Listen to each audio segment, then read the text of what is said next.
the 7 mistakes stopping you from losing weight. How to fix them today.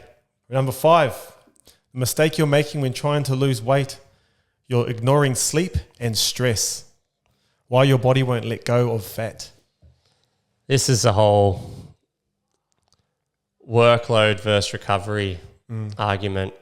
And we see this a lot. I've been victim of this myself. I'm sure you have as well, where we'll run ourselves into the ground and you're on a high, and this could be with, book work, it could be with your training program, it could be with anything, but you're basically running on fumes by the end of it, and you haven't respected your body's need for recovery. And the reality is our body requires a recovery period to actually benefit from the work that we do. And there's no bigger factor on that than sleep and stress, and they go hand in hand. Without without quality sleep, our bodies just don't function as optimally as they are supposed to. Our body processes don't do what they're supposed to do. We don't focus on our recovery, therefore it exacerbates any residual stress that we've got already. And it just becomes this toxic environment that no matter how hard you train and how much you focus on your nutrition or do all the other little things right, if you don't have that ingredient correct, you're not going to maximize your potential, and it's so damaging. There's a lot, I guess, for myself, it's, I guess as you get older, as you age, as like you said, when I was 20, I could get away with certain things, and as you do start to age, you start to appreciate things like sleep. But yeah, it's almost like you're willing to give that up to do everything else. And most people will. Sleep is almost the first thing they'll sort of give up. They'll either get up early or they'll go to bed late, and minimize the amount of sleep they get to be able to do whatever else they need to do for a couple of reasons. One, they're hustling and whatever, it is what people do. And you think, oh, I'll make that up tomorrow, or we'll make that up the next day.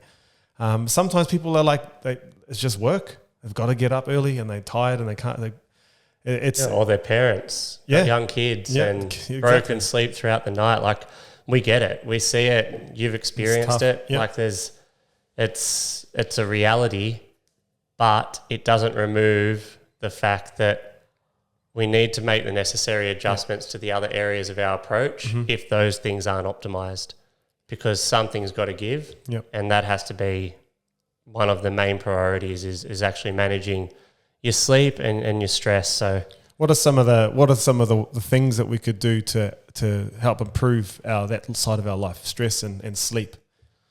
Look, I think, and this is relevant with Fit Collective, Journey Retreats, One Gyms. If we think of our pillars of health and wellness, you've got sleep, mobility, hydration, nutrition, daily movement, mindset and relationships. There are a number of different components that contribute to an overall health and wellness approach. When it comes to sleep, often one pillar affects the next or affects all. Sleep is so powerful that it just destabilizes everything if it isn't optimized. And to manage it, first of all, keeping it simple. And this is actually some insights that I gained from Apple. I've been really fortunate to sit and work with some of the developers of the Apple Watches and different things over the years.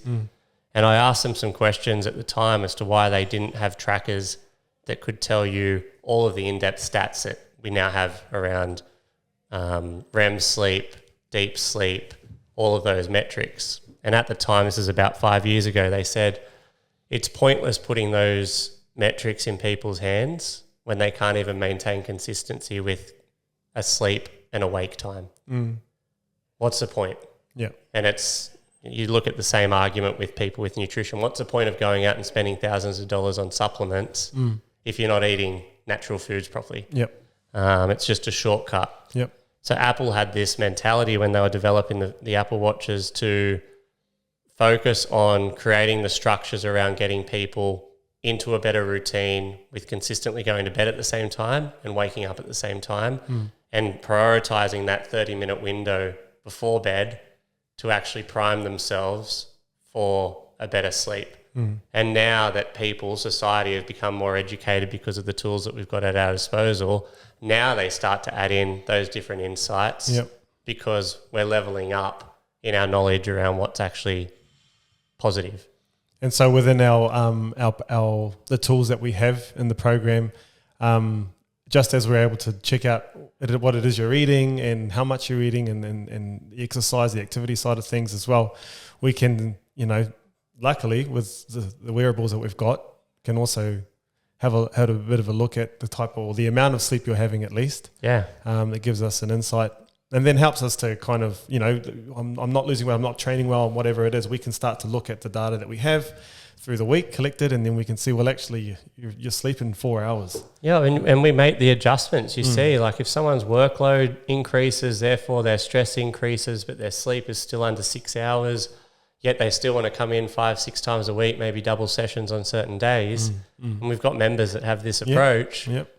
It gives us the tools that we're able to better educate them and coach them around the necessary approach to get the best out of themselves, and it certainly isn't flogging the shit out of yourself. And that's what people resort to. Like if they feel bad about themselves, go smash yourself.